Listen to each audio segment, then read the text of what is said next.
Welcome to my channel. Subscribe, listen, and enjoy my stories every day. A cold, unsettling breeze seemed to waft through the room as I logged into my online banking account that evening. The bright screen illuminated the dim kitchen, casting long shadows as I scrolled through the recent transactions. My eyes narrowed, a perplexing unease taking hold as I spotted several charges from places that made my stomach churn. Intimate boutiques known for their adventurous assortments, none of which had ever been of interest to my wife, Claire. Teasing temptations. Exotic escapades. I muttered under my breath, the names sounding more like headlines of seedy novels than anything Claire would visit. Our marriage, solid on most days, had always been traditionally tame, a detail that now gnawed at me with newfound significance. A sudden sound, the front door clicking shut, signaled Claire's return from her supposed late work meetings. My heart raced as I minimized the window, the entries etched in my mind. I plastered a casual smile on my face, one that faltered as soon as I saw her. "Hey, honey," Claire greeted, her voice weary yet cheery as she dropped her keys on the table. "Long day?" Yeah. You could say that," I replied, watching her closely. Her appearance was immaculate, not a hair out of place, not the look of someone who had just slogged through a 10-hour shift.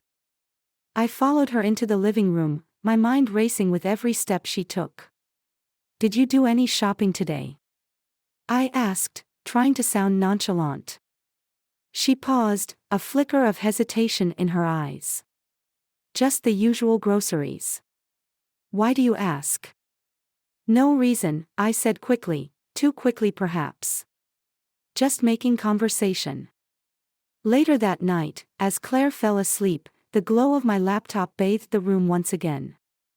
I reopened the banking tab, my fingers trembling slightly as I typed an inquiry to the customer service about the unusual charges. The thought nagged at me, could it be a mistake? Or was there something else, something deliberate and secretive at play here? The reply came sooner than expected: "We have reviewed your query, and all transactions were authorized with the correct security protocols." My heart sank. There was no error. This was real. I lay in bed wide awake, staring at the ceiling as Claire's soft breathing filled the silence. The disconnect between us had never felt so acute, a chasm widened by secrets and now, undeniable deceit. What was she hiding? Why? The questions spiraled, each more unsettling than the last. Determined for answers, I made a decision that night, one that would change everything. I would follow her, see for myself what was happening. It wasn't something I ever imagined doing in our 15 years of marriage, yet here I was, plotting like a character in a cheap detective novel. But I had to know. I had to uncover the truth behind the intimate purchases that were now, undeniably, a part of my wife's life, a life that seemed increasingly foreign to me. As dawn crept through the curtains, a plan began to form, its edges sharp with the bitter sting of impending betrayal. Little did I know, the truth I sought would unravel our lives in ways I could never have imagined. The path ahead was fraught with deception and hurt, a journey into the heart of my wife's secret world. And as I set out to follow her that fateful day, I was utterly unprepared for the revelations that awaited. The morning air is crisp as I watch Claire from across the street, her figure retreating into the bustling downtown crowd. I keep a safe distance, my heart thudding in my chest with a mixture of fear and anticipation.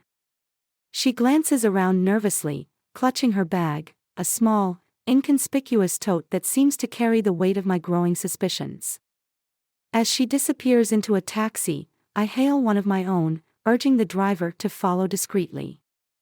The city blurs past, a mosaic of hurried faces and honking cars, but my focus remains sharp on the yellow cab ahead. "We're tailing someone, eh?" The driver, a middle-aged man with a thick accent, chuckles in the rearview mirror. "Just an old friend I need to surprise," I lie, offering a tense smile. The driver winks, complicit in a secret he doesn't fully understand. Claire's taxi stops outside a nondescript motel on the outskirts of town. It's a place that screams anonymity, perfect for clandestine meetings. My stomach churns as she steps out, scanning the area before she strides towards the motel entrance. Surprisingly, she leaves her bag on a nearby bench, a move that strikes me as odd and reckless. Seizing the moment, I pay the driver and dart towards the abandoned bag, my curiosity piquing. Inside, I find a shocking array of intimate toys, from unremarkable ropes to gags and whips. The reality of Claire's secret life crashes over me like a wave, leaving me gasping for air amidst the storm of betrayal. Feeling a surge of anger, I'm about to storm into the motel when a hand clamps down on my shoulder. I spin around to face a woman with keen eyes and an assertive posture. "Lost something?" she asks, nodding towards the bag in my hands. "No, just waiting for someone," I stammer, caught off guard. "I see. Mind if I join you?" She gestures to the bench, and something in her tone suggests it's not a request. As we sit, she introduces herself as Megan, a private investigator. Her presence at the motel isn't a coincidence, and my intrigue deepens. "We might be here for the same reason," Megan says, her eyes sharp. "Care to share who you're following?" Reluctantly, I spill the details of Claire's strange behavior and the disturbing finds. Megan listens intently, her brow furrowing. "It sounds like you're caught up in something bigger than a simple affair," she murmurs, taking notes in a small pad. "These locations, the purchases, it could be part of a larger network. Or it could be personal. Either way, you need to be careful." As we talk, Claire exits the motel, her face flushed and eyes darting around. Spotting us on the bench, her steps falter. I rise, the bag in hand, and her eyes widen with shock. "Claire," I begin, my voice tight with emotion. "What is this?" The confrontation is brief, Claire is evasive, her explanations a tangled web of half-truths. Megan observes silently, her analytical gaze missing nothing. As Claire leaves, hurried and upset, Megan turns to me. "You're going to need help if you want to uncover the full truth," she offers. "This is more than a spouse straying. You're in deep waters, and they're only getting murkier." Numb, I nod, accepting her card. The sun sets, casting long shadows over the parking lot, mirroring the darkness that now colors my thoughts. Today, I've glimpsed a side of Claire I never knew existed. Tomorrow, I resolve to dive deeper into the mystery, with Megan's help.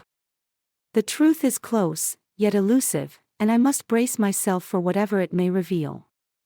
The morning after my unsettling discovery, the world seems sharper, every detail etched with potential meaning. I arranged to meet Megan at a quiet cafe downtown, where the clatter of dishes and murmured conversations provide a backdrop to our clandestine meeting. Megan is already there when I arrive, her eyes scanning the room with practiced caution. She gestures for me to sit across from her, her demeanor serious. "Did you think more about what you saw yesterday?" she asks without preamble, sipping her coffee. "Yes, and it doesn't add up," I reply, my voice low. Claire's always been private, but it's like living with a stranger. Megan nods, her expression sympathetic. "That's often how these things start. But let's focus on what we can do. Have you checked any more on those charges, any patterns or additional places she might have visited?" Pulling out my phone, I show her the updated list of transactions. Megan studies them intently, her finger tracing lines across the screen. "Let's see if we can map these out." Sometimes, physical locations tell a story of their own.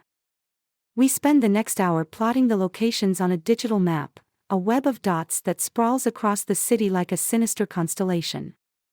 Each place Claire visited seems random, but Megan's experienced eyes spot a pattern. These locations form a circuit, almost routine. It's possible she's not just visiting shops but meeting someone regularly, Megan points out. Determined to dig deeper, we decide to visit one of the shops, a boutique named Velvet Vices. The shop is chic, with dim lighting and shelves lined with luxurious products. The attendant, a young woman with an attentive smile, greets us warmly. "Can we help you find anything particular?" she inquires, her gaze flicking between us. "Just browsing," Megan replies smoothly. "Actually, we're wondering if you recognize this woman." She shows a discreet photo of Claire on her phone. The attendant's eyes flicker with recognition, but she hesitates. I shouldn't say. Customer privacy and all." Megan leans in, her voice persuasive. "We're not here to cause trouble. We're just worried about her. Anything you can tell us could really help." After a moment's pause, the attendant nods slightly. "She comes here often, buys a lot. Always asks for discretion. She's not alone usually. There's someone else, a man." A cold shiver runs down my spine. "A man? Can you describe him?" "Tall, dark hair, has a tattoo here," she gestures to her wrist, "like a band of thorns." I exchange a glance with Megan. The description doesn't match anyone I know from Claire's life. "Thank you," Megan says as we leave the shop. Outside, she turns to me. "This is more than random shopping sprees. It's deliberate, planned. You said she's private, but this suggests another layer to her secrecy." As we walk back to her car, my phone buzzes, an alert from the credit card company about another charge at a different boutique. This one is on the other side of the city, happening right now. "That's her. She's still at it," I gasp, the reality setting in. "Megan, can we go there?" "Now." "Let's do it," she replies, her tone determined. We race across the city, tension mounting with each mile. As we approach the boutique, my heart pounds with a mixture of dread and an urgent need for truth. What we discover next could shatter everything or offer a path to understanding. The door to the boutique looms ahead, and with each step, I brace for the world as I know it to change forever. The boutique's door chimes softly as we step inside, a stark contrast to the storm of emotions I feel.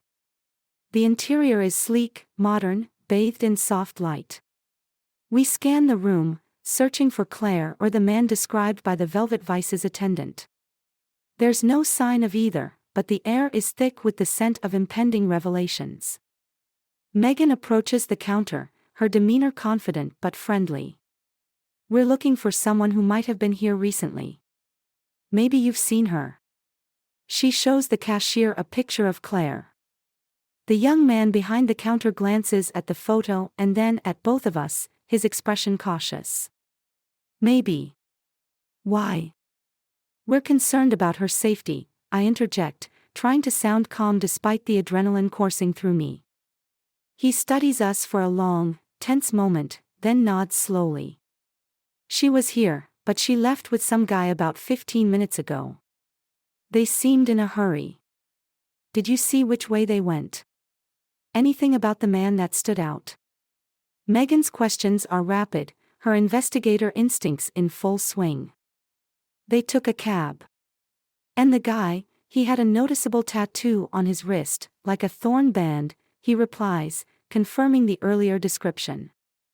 Megan and I exchange a quick glance, the pieces of the puzzle beginning to align but the complete picture still maddeningly out of reach.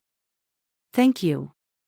You've been very helpful," Megan says as we hurry out. Outside, Megan pulls out her phone and quickly types something. "I've got a friend in the city traffic department. Maybe they can track down the cab from the traffic cams." As we wait in tense silence, my phone buzzes, a message from Claire, the first direct communication since this morning. "Please come home. We need to talk." The simple text is cryptic, rife with potential meanings. "She wants to talk," I tell Megan, showing her the message. "Good. Let's sort this out once and for all." There's a steely resolve in Megan's voice. We drive back home in a heavy silence, each lost in our thoughts, preparing for what might be a confrontation or a confession. As we pull into the driveway, Claire's car is already there, sitting ominously under the fading sunlight. Inside, I find Claire in the living room, looking anxious but resolute. She stands as we enter, her eyes meeting mine, then darting briefly to Megan. "I guess you've been busy," Claire starts, her voice steady but with an undercurrent of nervous energy. "You could say that. We've been trying to understand, Claire. The purchases, the secrecy, the man," I say, struggling to keep my voice even. Claire takes a deep breath, and then, surprising both of us, she laughs, a short, bitter sound. "It's not what you think, not exactly." "What is it, then?" Megan interjects before I can speak, her tone demanding yet curious. "I've been planning a surprise. A renewal, for us," Claire says, turning to me. Her eyes are earnest, pleading. "Our 15th anniversary is coming up. I wanted to surprise you, revive things."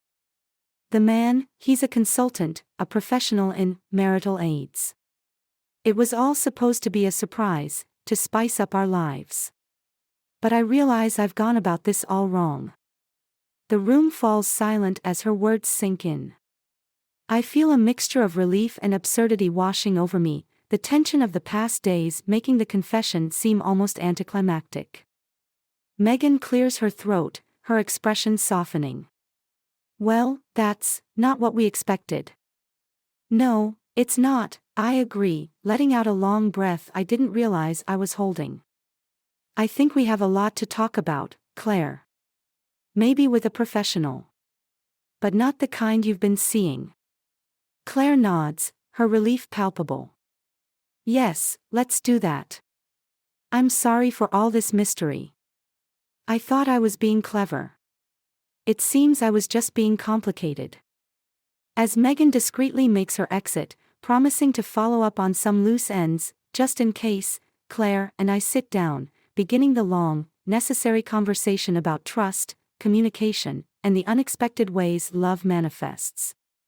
As we talk, the shadows of suspicion finally lift, leaving room for a new, albeit unexpected, beginning.